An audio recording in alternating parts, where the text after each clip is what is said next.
네, 여러분 4월의 첫날 잘 보내고 계십니까? 뉴스특보 시작하도록 하겠습니다. 오늘 봄 기온이 물씬 느껴지는 날씨지만 박근혜 전 대통령에게는 겨울 같은 봄이 될 것 같습니다.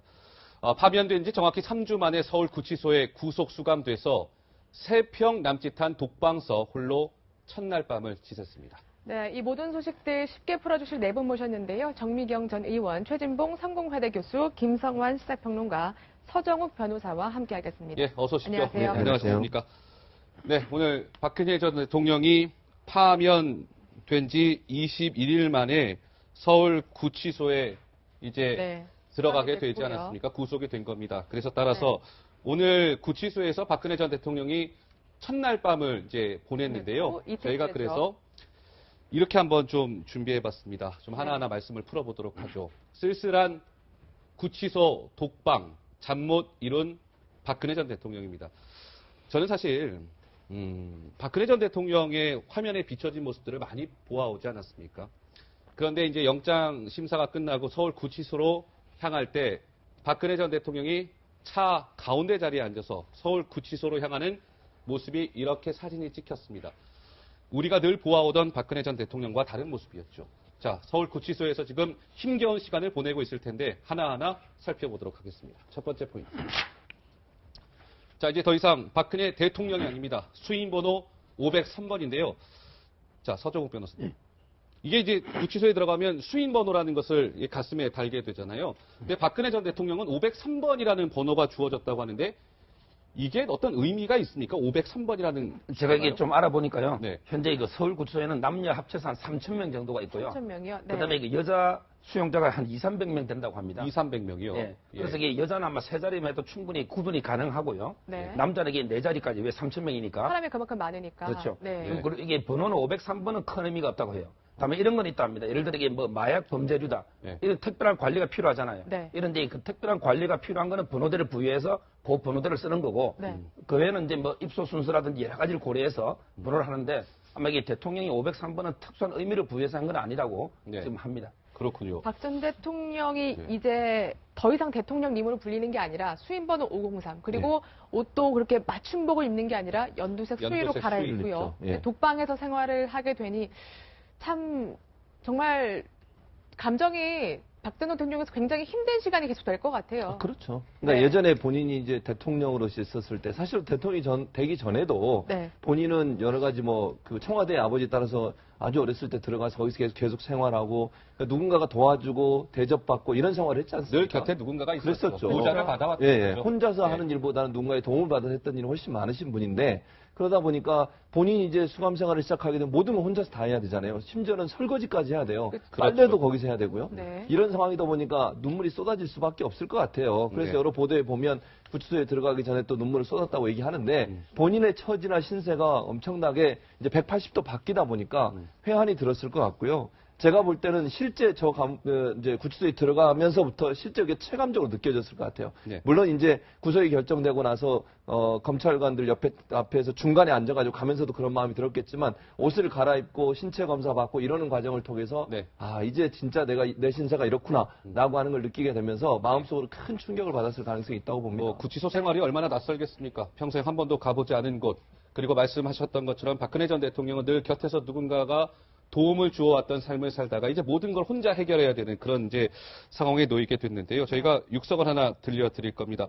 박근혜 전 대통령이 아마도 지금 이런 마음이 아닐까 싶은데요. 저희가 준비한 목소리 듣고 말씀 이어가도록 하겠습니다. 검신부터 시작해서 신체 검사부터 시작해서 모든 옷을 탈의해야 됩니다. 어떤 지병이 있는지 뭘 숨겨 들어온 건 없는지 그 과정이 굉장히 괴롭습니다. 본인이 참 이게 현실인가 이런 생각이 꿈인가 생신가 그런 생각이 들 텐데 수의를 갈아입습니다. 그러면 이 왼쪽 가슴에 번호가 쓰여 있습니다. 그리고 23번 접견 그러면 면회를 가야 되는 거구나.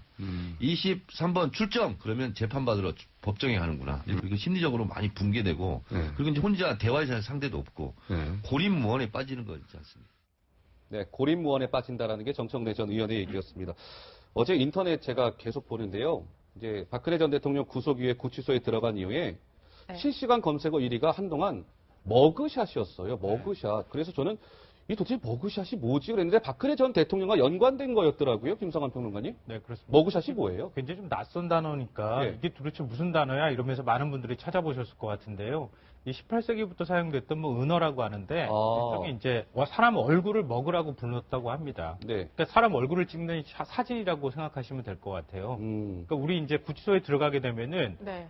영화 보신 분들은 아마 아실 텐데 이 피의자나 이제 수용자들 그러니까 이런 식으로 사진을 그렇죠. 찍는다는 거죠. 네, 자기 예, 번호를 수용 들고. 기록부에 이제 네, 첨부가 들어가는 되는 거. 사진. 그거를 네. 이제 딱 찍게 되는데 이 보통 이제 그 서울 구치소 갔다 오신 분들 말씀을 들어보니까 이 몸수색 당할 때하고 이 머그샷 찍을 때 멘탈이 붕괴된다. 그러니까 수치심을 많이 느낀다는 네, 말씀이시죠? 수치심도 많이 느끼고 내가 네. 이제 그 영어의 몸, 그러니까 더 이상 나갈 수 없는 이런 상태가 됐다고 하는 거를 굉장히 절감하게 되고 그때부터 정신적으로 그걸 견디기가 굉장히 어려워진다고 얘기를 합니다. 근데요, 근데 뭐 머그샷 찍을 때도 이제 인간으로서 굉장히 수치감을 느끼지만 그 신체 검사라는 게 그러니까 우리가 생각하는 그냥 일반적인 그런 신체 검사가 아니라 굉장히 인간으로서 정말 좀 수치감을 들 정도로 왜냐하면 이제 몸 안에 무언가 숨겨서 들어갈 수도 있기 때문에 몸 안까지도 이렇게 샅샅이 뭔가 본다는 거예요. 어떤 그런 신체 검사 과정을 통해서도 굉장히 뭐랄까요? 이 정신 상태가 많이 좀 붕괴되지 않았을까 싶기도 한데 실제로 어때요, 의원님? 그 신체 검사는 이제 원래는 그냥 규정대로 다 되어 있어요. 왜냐하면 그 구치소 안이라는 건 어떻게 보면 가장 안전을 또 목표로 하지 않겠습니까? 네. 그 내부 그 규정에 의하면. 그러니까 몸 안에 무언가 있어서 혹시 자해 내지는 뭔가 위험한 행동을 할까봐 사실은 필수적으로 하고요. 네. 그 전에 신체 검사니까. 그럼요. 근데 제가 이 대목에서 좀 말씀드릴 거는 그 일반인들이 그 면회를 가면 10분 정도밖에 못 할 거예요. 네. 그러면은 지금 처음에 들어갔을 때 이 환경이 완전히 달라졌기 때문에 정신적으로 거의 멘붕, 우리가 상상할 수 없는 정도일 것 같아서 네. 제가 사실 방송을 통해서 좀 얘기를 하는 건 서양희 변호사는 가족입니다. 그 어찌됐든 아무튼 가족이잖아요. 네. 평소에 그렇죠. 잘 가깝지 않아도. 네. 그러면 서양희 변호사는 이제 선임계를 내고 변호사로 활동을 하면 언제든지 가서 접견을 할 수가 있어요. 네. 이제는 가족 겸 변호사로서. 그래서 자주 가서 사실은 그 접견을 해야 돼요. 예. 그래서 계속 얘기를 많이 나눠줘야 돼요. 왜냐하면 지금 조윤선 전 장관의 남편이 휴직계를 내고 계속 가서 얘기를 지금 해주고 있잖아요. 그 얘기 잠시 후에 저희가 또 예, 나눠볼 예. 겁니다. 예. 네. 그래서일까요? 아무래도 지금 공통적으로 하시는 말씀이 박근혜 전 대통령이 정신적으로 정말 힘들 거다 이런 말씀 많이 주셨는데요. 그 박근영 씨 남편이죠. 신동욱 총재가 신동욱 그 총재. 생활을 자신이 했던 경험을 박 전 대통령이 할 것이라는 그 생각에 정말 저희와 인터뷰를 하면서 분통을 터뜨리기도 좀 울분을 토하기도 했습니다. 먼저 한번 들어보시죠. 그 연세 드신 할머니들이 몇 분이 대성 통곡이 이어지고 있고요. 저희 가족을 비롯해서 박지원 회장 가족 이 정권만은 친척 비리를 꺼내야 된다고 정말 무단히 많이 노력을 했었고 최순실이라는 그 여성에 인해서 박정희 대통령의 모든 업적마저도 훼손되거나 폄하되고 있는 것들을 바라볼 때 가족의 입장에서는 정말로 누구보다 가슴 아프지요. 가장 힘든 순간. 네. 네.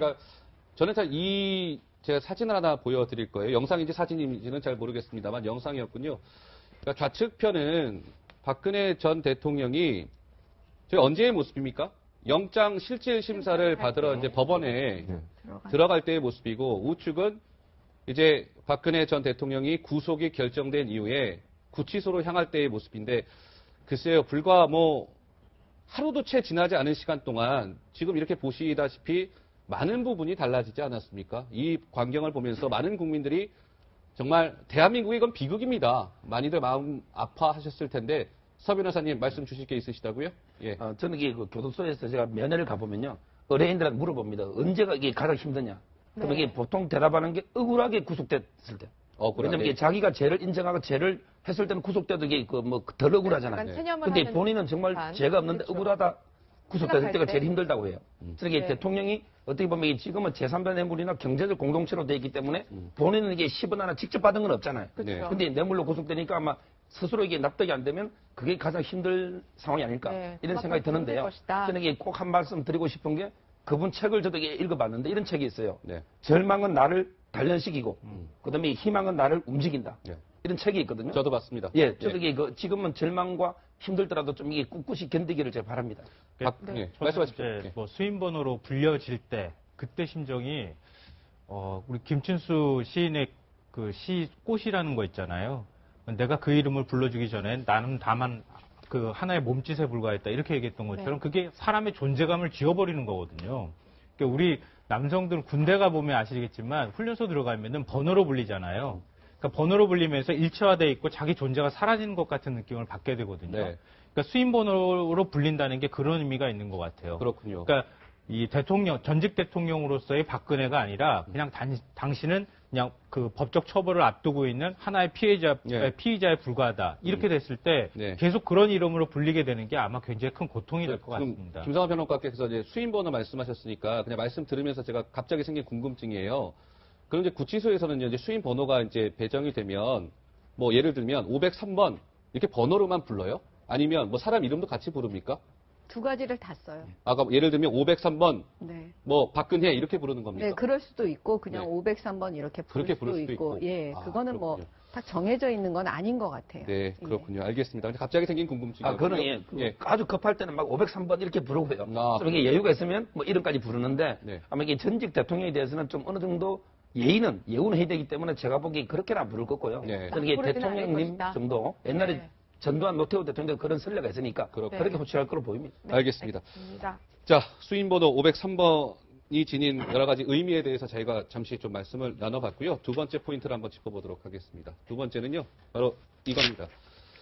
자, CCTV 땐 박근혜 전 대통령의 전용 방이라고 되어 있습니다. 최진봉 교수님. 그러니까 이것도 역시나 전직 대통령에 대한 예우일까요? 박근혜 전 대통령이 일반 수감자들하고는 달리 좀 더 이렇게 큰 평수의 독거방을 배정받게 됐다면서요. 그렇죠. 채널A 단독 취재 내용이기도 합니다. 지금 현재 임시로 거기도 가 있는 거예요. 그러니까 현재 임시로 가 있고요. 홍거방 자체를 좀 늘리려고 하고 있는 상황이거든요. 그러니까 임시로 가 있는 곳이 원래는 서울구치소에 뭐가 있냐면 외국인들, 미국이나 이런 사람들이 잡혀오면 우리나라 사람하고 다르게 규정이 다르지 않습니까? 그 외국인들이 원래 수용하기 위해서 만들어 놓은 방이래요. 그 방에 잠시 임시에 있는 거기가 일반 그 우리나라 국민들이 만약에 범죄에 대해서 구치소에 가게 되면 들어가는 방보다 더 큰 방이에요. 거기에 지금 임시로 가 계시고요. 그리고 나서 이거 6인용, 8인용 같이 쓴 홍거방이라고 그러죠. 그 방을 지금 개조 중입니다. 그래서 거기 샤워실이라든지 아니면 면회실도 따로 만들려고 하는 것도 이렇게 한번 좀 설명을 드리면 시청자들이 또 좀 이해가 편하실 것 같아요. 이제 이건 홍거방입니다. 홍거방. 6명에서 한 8명 정도가 머무르는 방인데 이 방을 박근혜 전 대통령이 혼자 쓸 수 있게끔 개조를 한다는 거고요. 그러니까 저 빨간색 보이시죠? 원래는 저 방에 CCTV가 설치되어 있는데 CCTV도 제거하겠다는 거고요. 저 혼자 독거방 옆에 접견실도 따로 하나 만들겠다는 게 아마 구치소의 생각인 것 같아요. 원래 샤워실도 없어요. 그러니까 같이 쓰는 방, 원래 저 방에는 샤워실이 없었는데 샤워실도 따로 만들어서 샤워할 수 있도록 하는 기회도 주고 그래서 아마 이제 전 대통령이라고 하는 것은 예우인 것 같아요. 그러다 보니 이제 노태우 전 대통령이나 전두환 전 대통령도 저렇게 이제 일정 부분 큰 방을 혼자서 사용했던 그런 전례가 있거든요. 그래서 아마 박근혜 전 대통령도 원래 6명, 8명이 함께 쓰던 방을 개조를 해서 혼자 쓰도록 하고 샤워실이나 접견실도 옆에 마련해 놓고 TV도 있고 그다음에 책상이나 이렇게 사무 볼 수 있는 곳도 만들어 놓는 그래서 좀 예우적인 차원에서 아마 박근혜 전 대통령의 전용 구치소 방을 만들고 있는 것으로 만들어지면 아마 지금 외국인 전용 시설에서 그쪽으로 옮길 것으로 생각이 됩니다. 그렇군요. 근데 뭐 정의당 노회찬 의원도 좀 비판적인 목소리를 냈던데요. 뭐 어차피 똑같이 이제 범죄를 저지르고 똑같이 이제 물론 이제 미결수 상태이긴 하지만 구치소에 들어갔으면 동일한 대우를 받아야 되는 거 아니냐 이런 이제 비판의 목소리도 사실 있습니다. 뭐 저도 그런 비판의 목소리가 어느 정도 뭐 수긍이 가는 측면도 있다고 보이는데요. 다만 저도 이제 이 문제를 어떻게 봐야 될까 혼자 고민을 하다가 생각한 것은 그러니까 전직 대통령 예우가 완전히 사라진 건 아니거든요. 경호경비라고 하는 거는 여전히 살아서 남아 있습니다. 그러니까 전직 대통령 그러니까 기타 다른 어떤 예우에 관한 것은 다 파면됨으로써 사라졌지만 경호 경비에 관한 것이 있으니까 신변 안전을 보호해줘야 할 그런 부분들은 여전히 남아있는 것이다. 그러니까 지금 접견실을 따로 만들겠다고 하는 것도 접견실까지 그 이동하는 공간에 있어서의 어떤 안전에 관한 문제 이런 것들도 있을 수 있을 것 같고요. 그리고 박 전 대통령이 이건 좀 굉장히 극단적인 생각일 수 있지만 CCTV를 지금 뗀 상태잖아요. CCTV를 뗀다고 하더라고요. 좀 그것도 좀 사실 좀 불안한 측면도 있습니다. 네. 그런 측면들도 그렇고 그래서 교도관이나 이런 사람들이 계속 좀 상시적으로 붙어가지고 대통령의 안전을 전직 대통령이지만 좀 지키는 측면에서 좀 약간 공간을 넓게 배정하고 다른 이제 수용자들하고 그렇군요. 마주치지 않도록 하는 것은 가능하지 않을까 이런 생각합니다. 그래서 그 CCTV를 떼는 대신에요. 한 서너 명의 이제 교도관들이 박 전 대통령 방 주변에 집중 배치된다는 소식은 전해졌습니다. 네. 예. 전직 대통령을 좀 예우하는 거 아니냐 이런 해석도 있지만 이런 측면에서 생각해 볼 수 있을 것 같아요. 최순실 씨 그리고 다른 뭐 장시호 씨라든가 뭐 김기춘 전 비서실장 공범들이 거의 10명 가까이 그 교도소에 있지 않아요? 서울구치소에 다 모여 있죠. 박 전 대통령과 조금 접촉을 조금 차단하기 위해서 그러니까 예우 겸 뭐 그런 거를 좀 준비하는 게 아닌가라는 생각도 좀 들거든요. 그걸 아마 고민을 했을 거예요. 네. 교도소 이제 그 안에서는 보세요. 사실은 박근혜 대통령 스스로가 거의 1급 정보예요. 대한민국의 국가 기밀을 얼마나 많이 알고 있는 분이에요. 그렇죠. 그러니까 우리가 이제 그 안전이라는 거, 경호라는 거를 파면됐어도 왜 전직 대통령의 그 경호 부분은 남겨놨을까를 잘 생각해 보시면 저는 답이 나올 거라고 생각해요. 네, 그냥 그렇네요. 일반 수용자하고 똑같이 해라. 이런 차원의 문제는 이분 자체가 지금 1급 정보기 때문에. 그렇네요. 네. 그 다음에 뭐냐면 그 안에는 지금 공범이 20명이 지금 같이 오다 가다 만날 수가 충분히 있거든요. 여러 가지로. 네. 그러면 우리가 예측할 수 없는 관리할 수 없는 사태가 벌어질 수도 있잖아요. 예. 그렇기 때문에 샤워실도 그 안에 만드는 이유는 아마 그런 이유가 아닌가 저는 그렇게 봅니다. 제가 보기에 그 예. 지금 현재요. 그 예를 들어 그 여자 그 접견실이 4개밖에 없어요, 방이. 그러니까 접견실이 4개. 변호인 접견실에. 네. 그래서 이게 가면 한두 시간 기다리다가 못 살 때 올 때도 많아요.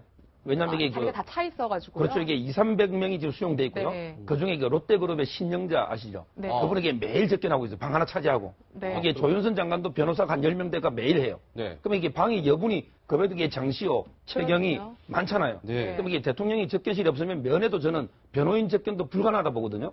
따라서 이게 뭐 접견실을 둔 거는 저는 충분히 이해가 되고요. 네. 그다음에 그 안전 문제도 있고 저는 CCTV가 정말 이게 좀 걱정이 되는.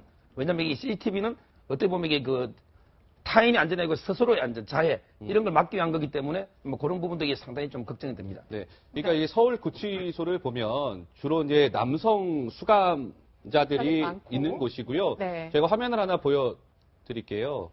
그러니까 서울구치소의 경우는 여성 수용자들이 수감되는 수용소가 남성 수용자들에 비해서 훨씬 적은 편입니다. 그만큼 수용자들끼리 이제 마주칠 가능성이 크다는 건데, 그래서 지금 나오는 얘기가 최순실도 지금 서울구치소에 같이 있잖아요. 최순실을 남부구치소로 좀 이제 장소를 바꾸는 방안, 그리고 조윤선 전 장관은 그 서울구치소의 층이 좀 다른 층으로 이동시키는 방안, 뭐 이런 거에 지금 집중적으로 논의가 되고 있다면서요. 그렇죠. 이게 그 최순실은 아마 제가 보기에 예. 그 다음 주나 아마 이게 그 남부구치소 이전.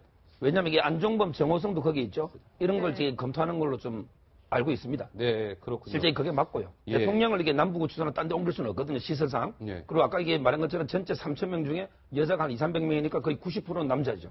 근데 어제 보도에 조윤선 전 장관은 방을 옮긴 걸로 나왔어요. 층을 바꿔서. 층을 이미 바꿨습니까? 네, 바꾼 걸로 보도가 됐어요. 그렇군요. 아마 이제 마주칠 위험성이 있어서 아마 층을 바꾼 걸로 그렇게 네. 생각이 됩니다. 알겠습니다. 네. 그래서 뭐 하루에 1시간 정도인가요? 이렇게 운동할 수 있는 시간이 주어지는데 그것도 이제 철저하게 마주치지 않게끔 하기 위해서 시간도 좀 달리하고 아마 그런 방안을 강구하고 있는 것 같습니다. 자, 세 번째 포인트로 한번 가볼게요. 수임번호 그리고 CCTV 뗀 박 전용방에 이어지는 세 번째 포인트입니다. 한번 보시죠. 올림머리 버리고 단발이라는 제목을 달아봤는데 같은 여성이시니까 정미경 전 의원께 일단 질문을 드려볼게요. 아마 박근혜 전 대통령이 이제 구치소로 향할 때 보면은요, 사실 이제 박근혜 전 대통령의 트레이드 마크는 올림머리 아니겠습니까? 이제 사실은 그 올림머리도 더 이상 할 수 없는 그런 상황이 된 거잖아요. 그렇죠? 왜냐하면 올림머리 안에 아마 그 핀들 있잖아요. 금속성. 네. 그 핀은 반드시 가지고 들어갈 수가 없기 때문에. 그래서 지금 저 영상도 구치소를 향할 때의 모습인데 네. 머리가 좀 풀어진 모습 있잖아요. 네, 그러니까 아마 스스로 머리핀을 아마 뺐을 거예요. 예, 네. 왜냐하면 어차피 거기 가면 또 하게 되니까 미리. 네. 예, 그리고 화장도 지금 그 검찰의 양해를 구해서 거기서 화장도 지우고 지금 차를 타고 움직이는 상황이었는데 네. 아마도 제가 볼 때는 이제는 그냥 머리끈으로 그 안에서 허용되는 머리핀과 머리 그 끈이 있을 거예요. 그러니까 네. 그걸 사용해서 아마 그냥 묶는 그 정도로 하지 않을까. 저는 그렇게 봅니다. 그러니까 예전에 시청자 여러분 기억하세요? 그러니까 김기춘 전 대통령 비서실장이 영장실질심사 받으러 가는 날이었을 거예요. 원래 이제 금태 안경을 주로 김기춘 전 실장이 썼는데 그날 마침 안경테가 바뀐 거예요. 지금 한번 보시죠. 좌측이 원래는 저렇게 금태 안경을 썼었는데 영장 심사를 받으러 가는 날 플라스틱으로 된 뿔테로 바꿨습니다. 아마 지금 박근혜 전 대통령 실빈과 아마 같은 맥락의 얘기가 아닐까 싶어요. 예. 네, 맞습니다. 뭐 일단 금속성 물질 같은 경우에는 자해 위험이 상당히 크잖아요. 네. 그러니까 굉장히 강하니까 단단하고 그래서 그런 것들을 가지고 들어갈 수 없도록 만든다는 것을 본인 스스로가 김기춘 전 비서실장은 뭐 누구보다 다 잘하는 사람이었으니까. 네. 그래서 뭐 그때 금태 안경을 썼다가 이제 뿔테로 바꿔가지고 가서 사실 구속이 미리 예측했던 거 아니냐 뭐 이런 얘기까지 당시에 나왔었죠. 박 전 대통령 머리핀 다 뺐던 것도 사실 그런 맥락이라고 볼 수 있을 것 같아요. 특히 올림머리가 유경수 여사 때부터 한 걸로 제가 알고 있고요. 그렇죠, 저는 이게 대통령한테는 이 부분이 제일 힘들 것 같아요. 네. 옛날에 이게 왜 우리 그 가보계획 때 단발령 할 때요. 네. 내 목은 잘라도 이게 머리는 못 자른다. 이런 저항이 많았잖아요. 저는 이게 머리를 자른다는 게 상당히 상징적 의미가 크기 때문에 정말 이게 힘든 일이 아닐까 이런 생각이 드네요. 그러니까 이제 뭐 플라스틱 핀하고 이제 머리끈을 구입을 해서 박 전 대통령이 스스로 머리를 해야 되는 뭐 그런 상황이 아닌가 싶은데요. 박근혜 전 대통령이 이제 구속이 되기 전에 정확히 3번 정도 눈물을 흘렸다 그래요. 그러니까 그렇죠. 첫 번째 눈물은 김성환 평론가님. 네. 첫 번째 눈물은 그 영장 심사 받으러 가는 날 4년 동안 사실상 연을 끊어오다시피 한 본인의 동생인 박지만 회장을 만났을 때 그때 한번 울었다고 그러고요. 네네. 두 번째는 박근혜 전 대통령 이제 구속입니다. 영장 심사 결과가 나왔을 때 두 번째 이제 눈물을 보였다고 하고 성시원의거 세 번째 저거는 어떤 상황이었어요? 이제 새벽에 영장 발부를 받아서 이제 구치소로 가지 않았습니까? 새벽 6시쯤 이제 구치소에 도착했는데 네. 그 독방에 들어가기 전에 한참을 들어가지 못하고 펑펑 울었다고 해요. 네. 그러니까 이제 그 교도관이 여기서 이러시면 안 된다. 이제 들어가시라 그래서 겨우겨우 들어갔다고 하더라고요. 네. 근데 사실 박근혜 전 대통령이 우는 모습은 저희가 잘 보지 못했잖아요. 예, 근데 그러니까요. 이때 거의 3번을 이 사태 때 거의 연달아서 계속해서 눈물을 보인 것 같아요. 재임 기간 중에 박 전 대통령 눈물을 본 게 세월호 때 그때 한 달 참사 일어나고 한 달쯤 뒤쯤에 이제 대국민 성명인가요? 그거 발표할 때 그때 이제 일일이 희생자들 이름을 부르면서 이제 눈물을 흘렸던 게 제가 기억이 나는데요. 네. 그러니까 일종의 이제 박 전 대통령 입장에서는 그 전에 이제 혐의를 계속 부인하는 입장 아니겠습니까? 그리고 뭐 헌재에서 선고할 때도 그때도 정반대로 결정과는 정반대의 어떤 결과가 나올 것이라고 낙관적으로 생각을 했고 구속영장이 청구가 될 때도 검찰이 청구할 때도 그때 청구 안 될 거라고 생각을 했고 그렇죠. 이렇게 계속 낙관적인 생각들을 하고 있다가 마지막에 이제 구속영장 청구돼서 법원에 딱 가가지고 오늘 자칫하면은 구속될 수 있겠다는 생각을 하는 그날 아침부터 사실은 현실적인 감각이 생겼던 것 같아요. 제가 볼 때는 이대로 떠나면은 다시는 여기 들어오지 못할 수도 있겠다고 하는 그런 어떤 위기감이 있었던 것 같고요. 네.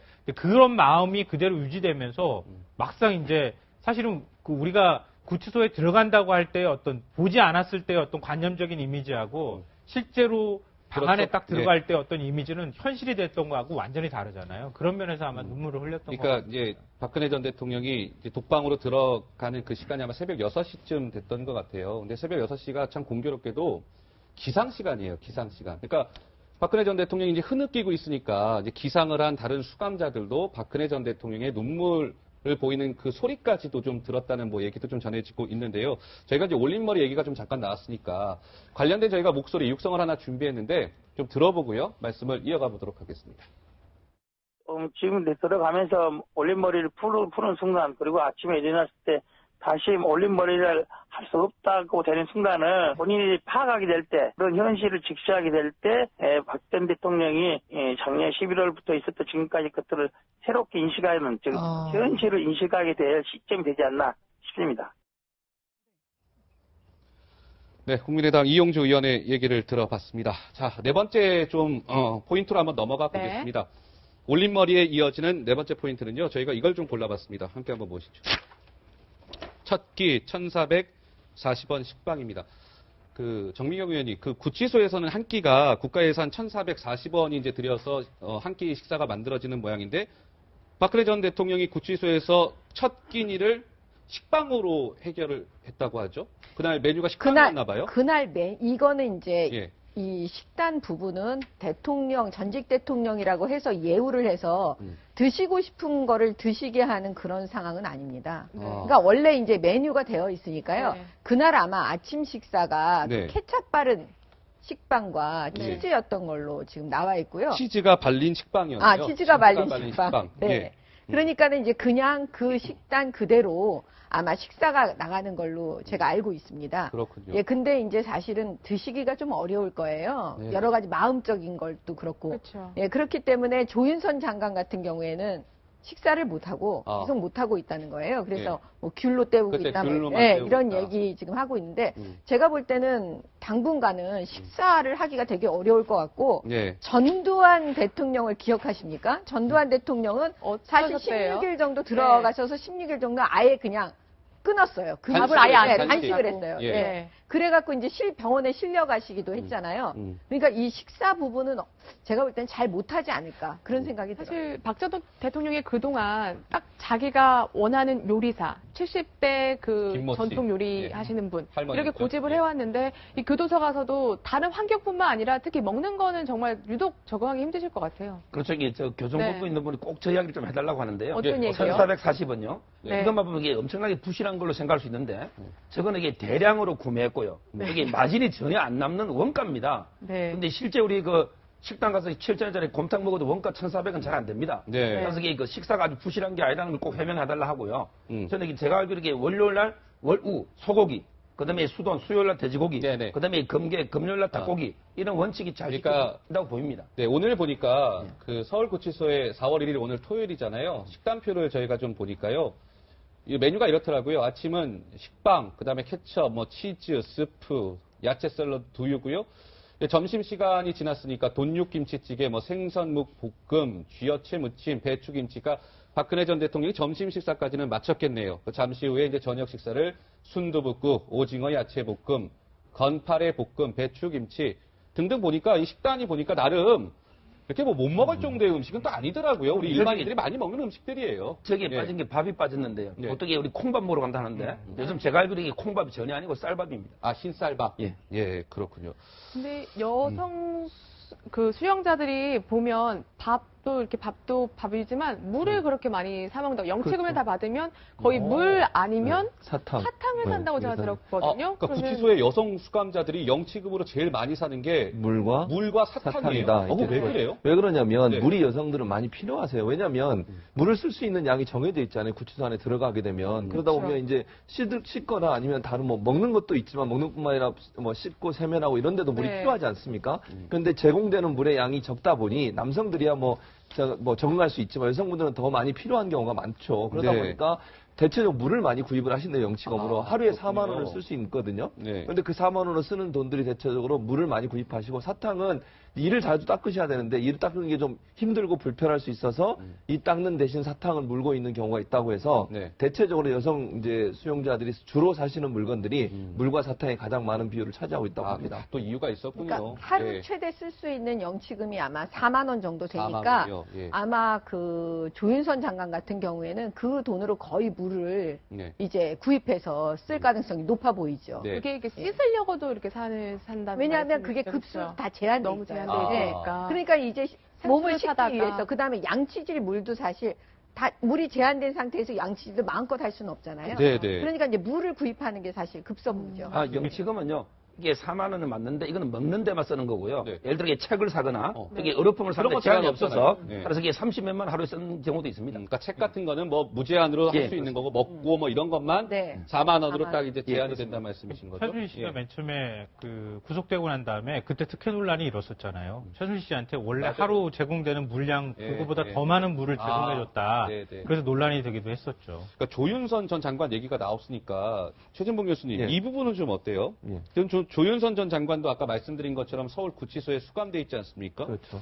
그런데 보니까 5주 동안 좀 전에 우리 네, 영치금 얘기를 했으니까 5주 동안 한 113만 원의 영치금을 썼다 이래가지고 이것도 좀 논란이 되고 있는 것 같아요. 그렇죠. 그러니까 뭐 이제 쓸 수 있는 범위 내에서 최대한 쓰는 거죠. 그런 걸 보면 아마 이제 지난번 우리가 얘기 나눈 것 중에 귤만 먹는다 이런 얘기도 있었고요. 그다음에 물을 많이 지금 정 의원님 말씀하신 것처럼 물을 많이 구입하는 데 사용하고 그러니까 구치소 안에서 아무튼 제가 볼 때는 구치소의 생활에 적응하기보다 본인의 본래 생활을 최대한 유지하려는 생각을 하고 있는 것 같아요. 그러다 보니까 물도 많이 사시고 다른 또 뭐 먹는 것도 많이 구입하시는 것 같고 그래서 아마 5주 동안 113만 원이라는 돈을 쓰는 것 같은데 물론 뭐 자기 돈을 가지고 쓰는 거니까 뭐라고 얘기할 수 있겠습니까? 그러나 이제 조금 이제 일반인들이 볼 때는 구치소까지 가셔서 조금 이제 저렇게 사용하시는 것이 좋게 보이지만은 않는 부분은 있네요. 그러니까 이게 호불호를 떠나서요. 그러니까 최저생활비보에 거의 근접한 정도의 돈을 구치소 가서 쓰고 있는 거잖아요. 그렇죠. 근데 이거는 상징적으로 조윤선 전 장관이 그만큼 구치소 생활에 적응을 못하고 있다는 뜻이에요.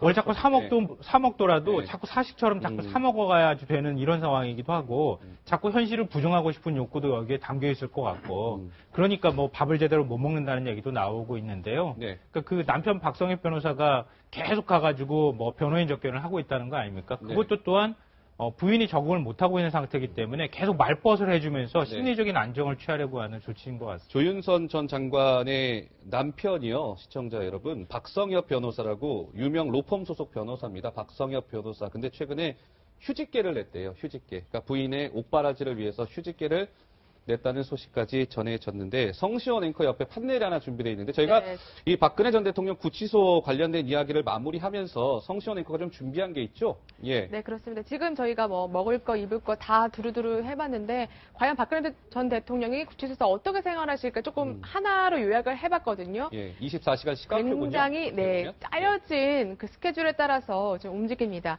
먼저 아침 6시에 기상을 하고요. 그다음에 아침 식사하고 이제 9시부터 변호사 접견을 시작할 수 있거든요. 그래서 이 변호인 접견이 6시까지도 가능합니다. 11시 반에 점심 식사하고 저녁 식사하고 이 취침이 사실 이 나머지 시간은 다 자유롭게 할 수가 있거든요. 사실 뭐 다른 일정이 없어요. TV 시청을 보든 운동을 하든 그런데 한 취침은 한 9시 정도 이게 아니라 9시 정도에 취침할 수 있는 걸로 알려졌어요. 근데 이 변호인 접견이 9시부터 6시까지 가능하다라고 해서 오늘 유영하 변호사가 계속 찾아가기도 했었는데 일단 이런 생활을 좀 구치소 생활을 한다고 합니다. 저는 좀 특이하다고 봤던 게 그 TV 시청을 할 수 있는데 저는 사실 그러니까 우리가 일반적으로 예를 들면 지금 저희 채널처럼 채널A나 이런 TV를 볼 줄 알았는데 그런 게 아니라 보람이 TV요? 그렇죠. 보람이 TV라는 게 따로 있습니까? 그 교정 시설에만 보여지는 그런 TV인가 보죠? 그렇죠. 법무부에서 편집한 그 내용이고요. 시간은 이게 평일에는 제가 보기 한 7, 8시간인데 주말에는 좀 많이 볼 수 있다 하고요. 그리고 이게 취침도요. 중요한 게 이제 취침한 데서 불을 끄고 자라는 게 아니고 불은 밤새 켜둡니다. 이게 사고나 방지를 위해서, 감시를 위해서. 불은 이게 끄지 않습니다. 근데 정미경 의원님 또 이게 한 가지 이제 이 지금 질문은 전제를 해야 될 것은 최순실과 박근혜 전 대통령이 이제 유죄가 확정됐을 때의 얘기예요. 그러니까 일각에서는 이런 얘기가 나오더라고요. 이 최순실과 박근혜 전 대통령이 청주교도소로 갈 수도 있다. 청주교도소. 근데 그 이유가 보니까 대한민국의 여성 전용 교도소는 청주 여자 교도소가 유일하다면서요. 그래서 벌써부터 이런 얘기가 나오더라고요. 물론 이건 전제할 부분은 형이 확정됐을 경우에. 그런데 이제 그거는 꼭 그렇다고 그래서 꼭 그렇다고 그래서 뭐 다 거기 가는 그런 경우는 아니니까 그거는 지금 얘기를 할 거는 좀 아닌 것 같고 섣부른 얘기인 것 같고 그다음에 뭐 반드시 한 교도소에 그 두 사람이 같이 있을 거다라고 예측하기도 그건 조금 어려운 것 같아요. 네, 그렇군요. 뭐 일반 교도소에도 여성이 또 머물 수 있는 또 공간들이 다 있으니까요. 알겠습니다. 자.